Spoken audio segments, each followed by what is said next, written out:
তো শুভ সকাল বন্ধুরা, তোমরা সবাই কেমন আছো? আশা করি সবাই ভীষণ ভালো রয়েছো। তো আজকে শুক্রবার, আজকে আমার কিস্তির ডেট আসছিল। আজকে স্যারে কী করছিল, তো আমার কিস্তির ছিল 1160 টাকা।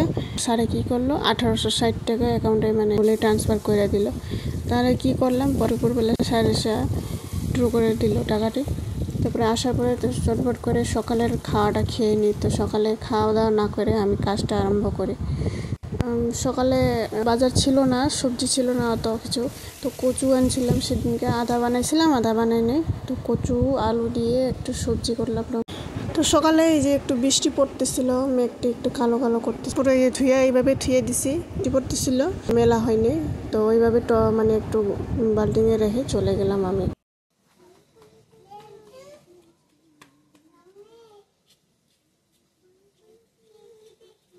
তো এইদিকে আমি সবজি বসার পরে তার জল দিয়ে ঢাকনা দিয়ে তারপরে এইদিকে কাপড় মেলতে এসি।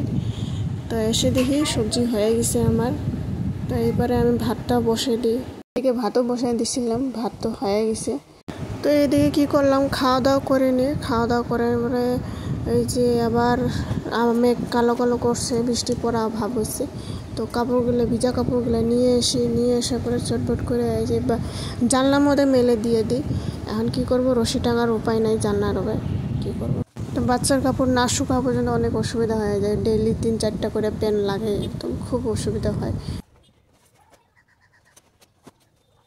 তো সন্ধ্যাবেলা এই যে বাতি দেওয়ার পরে তো আজকে আমার মনে পড়লো যে আজকে আমার 4th অ্যানিভার্সারি। তো সংসারে কাম করতে করতে নিজের ভালো দিনটারও মনে থাকে না, এমন হয়ে গেছে জীবন। তো এই যে সন্ধ্যাবেলা রেডি হয়ে বাজারে চলে যাই। হাজব্যান্ডকে আজকে বললাম যে তাড়াতাড়ি আসবা আজকে বাড়িতে। তা অন্যদিন হলে দেরি করে আসে, 10টা এরকম টাইম হয়ে আসে রাত্রে। তো আজকে যে একটু 8টার সময় এসে গেছে, ধরে আমি বললাম জলদি আসতে হবে, আজকে আমাদের 4th অ্যানিভার্সারি। তো এই দিন আর সব সময় তো আসে না, সবার একটা টাইম স্পেন্ড করা। তো এসে গেলাম আমি এই যে রেড চিলি রেস্টুরেন্টে।